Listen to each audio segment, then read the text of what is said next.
আল্লাহ তাআলা এই কোরআনে কারীমের মধ্যে রমজানের গুরুত্ব বোঝাতে গিয়ে আল্লাহ তাআলা বলেন, কুতিবা আলাইকুমুস সিয়াম কামা কুতিবা আলাল্লাযীনা মিন ক্বাবলিকুম লাআল্লাকুম তাত্তাকুন। অর্থাৎ, ওহে বিশ্বাসীরা, তোমাদের উপরে রমজান মাসের রোজাকে ফরজ করা হয়েছে যেরকম ভাবে ফরজ করা হয়েছে তোমাদের পূর্ববর্তীদের উপরে, যাতে যাতে করে তোমরা মুত্তাকি হতে পারো। আল্লাহর হাবিব সাল্লাল্লাহু আলাইহি ওয়াসাল্লাম বলেন যে ইযা জাআ রমাদানু ফুতিহাত লাহু আবওয়াবুল জান্নাহ ওয়া গুল্লিকাত আবওয়াবুন নার ওয়া সুফিয়াতিশ শায়াতিন। রমাদান মাস যখন চলে আসে তখন আল্লাহ তাআলা জান্নাতের দরজাকে খুলে দেন এবং জাহান্নামের দরওয়াজা বন্ধ করে দেন এবং অভিশপ্ত শয়তানকে শৃঙ্খলাবদ্ধ করে সমুদ্রের মধ্যে নিপতিত করেন।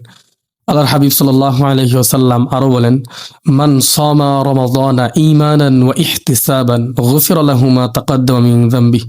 যে ব্যক্তি ঈমানের সহিত এবং সওয়াবের আশায় রমাদান মাসের মধ্যে সিয়াম পালন করবে, আল্লাহ তাআলা তার অতীতের সমস্ত গুনাহ খাতাকে ক্ষমা করে দিবেন। সুবহানাল্লাহ।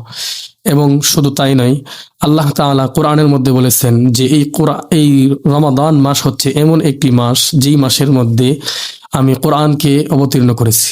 ইরশাদ হয়েছে, শাহরু রমাদান আল্লাযী উনজিলা ফীহিল কোরআন হুদাল লিন-নাস ওয়া বায়্যিনাতিম মিনাল হুদা ওয়াল ফুরকান।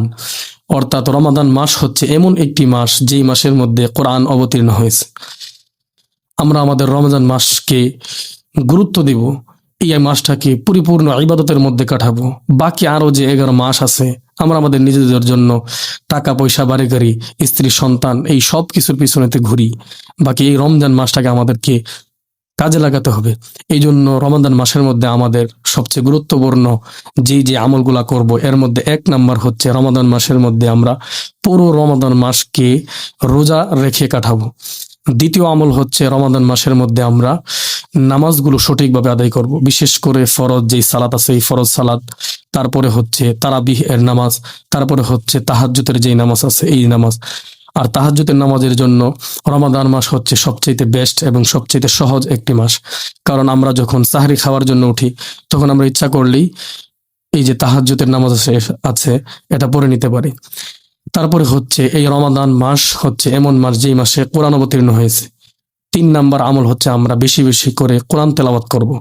কারণ কোরআনের ব্যাপারে আল্লাহ রাসূল সাল্লাল্লাহু আলাইহি ওয়াসাল্লাম বলেছেন যে ওয়াল কোরআনু হুজ্জাতুল লাকা ওয়া আলাইকা। এই কোরআন তোমার পক্ষ হয়ে আল্লাহর কাছে সাক্ষী দিবে এবং বিপক্ষেও সাক্ষী দিবে। কোরআন কখন আমাদের পক্ষ হয়ে সাক্ষী দেবে? যখন আমরা কোরআনকে পড়ব, কোরআনকে জীবন বিধান হিসাবে ধারণ করব এবং কোরআন অনুযায়ী আমল করব। এবং কোরআন যেই সমস্ত বিষয় থেকে আমাদেরকে নিষেধ করেছেন এই সমস্ত বিষয় আমরা পরিহার করে চলব। 4 নাম্বার কথা হচ্ছে এই রমাদান মাসের মধ্যে গুরুত্বপূর্ণ যেই জিনিসটা সেটা হচ্ছে রমাদান মাসের মধ্যে ইতিকাফ আছে। এই ইতিকাফ আমরা যারা পারি, আল্লাহর হাবিব এবং সাহাবায়ে কেরাম কখনো কখনো দেখা গেছে রমজানের শুরুতেই ইতিকাফ করতেন। তারপরে হচ্ছে রমাদান মাসের মধ্যে আরো গুরুত্বপূর্ণ একটি রাত হচ্ছে লাইলাতুল কদর। এই লাইলাতুল কদরের ব্যাপারে আল্লাহ তাআলা সূরা কদরের মধ্যে ইরশাদ করেছেন যে ওয়ামা আদরাকা মা লাইলাতুল কদর লাইলাতুল কদরি খায়রুম মিন আলফি শাহর। আল্লাহর হাবিবকে আল্লাহ তাআলা উদ্দেশ্য করে বলেন যে আপনি কি জানেন লাইলাতুল কদর কি? লাইলাতুল কদর হচ্ছে এমন একটি রাত্রি, এমন একটি রজনী, যেই রাত্রিতে যেই রজনীটা কেউ যদি ইবাদতের মধ্যে কাটায় সে কেমন যেন 1000 মাস ইবাদত করলো। এই জন্য প্রিয় ভাইরা, রমাদান মাস হচ্ছে আমাদের জন্য মুখ্যম একটা সুযোগ, ইবাদতের মাস, গুনাহ পরিহার করার মাস, আল্লাহর নৈকট্য হওয়ার মাস। এই জন্য এই মাসটাকে আমরা পরিপূর্ণ ইবাদতের মধ্যে কাটানোর চেষ্টা করব। তারপর কথা হচ্ছে এই রমাদান মাসের মধ্যে আমরা কোন কোন আমল বর্জন করব। ইমাম গাজালি রাহমাতুল্লাহি আলাইহি বলেন যে শুধু উপবাস থাকার নামই রোজা নয়, সিয়াম নয়। আপনার 1 নম্বরে হচ্ছে কি ইমাম গাজালি রাহমাতুল্লাহি আলাইহি বলতেছেন যে তুমি তোমার জবানকে হেফাজত করবে। এটা হচ্ছে জবানের রোজা, অর্থাৎ গীবত করা, পরনিন্দা করা, শিকায়াত করা, মিথ্যা কথা বলা থেকে জবানকে হেফাজত করা।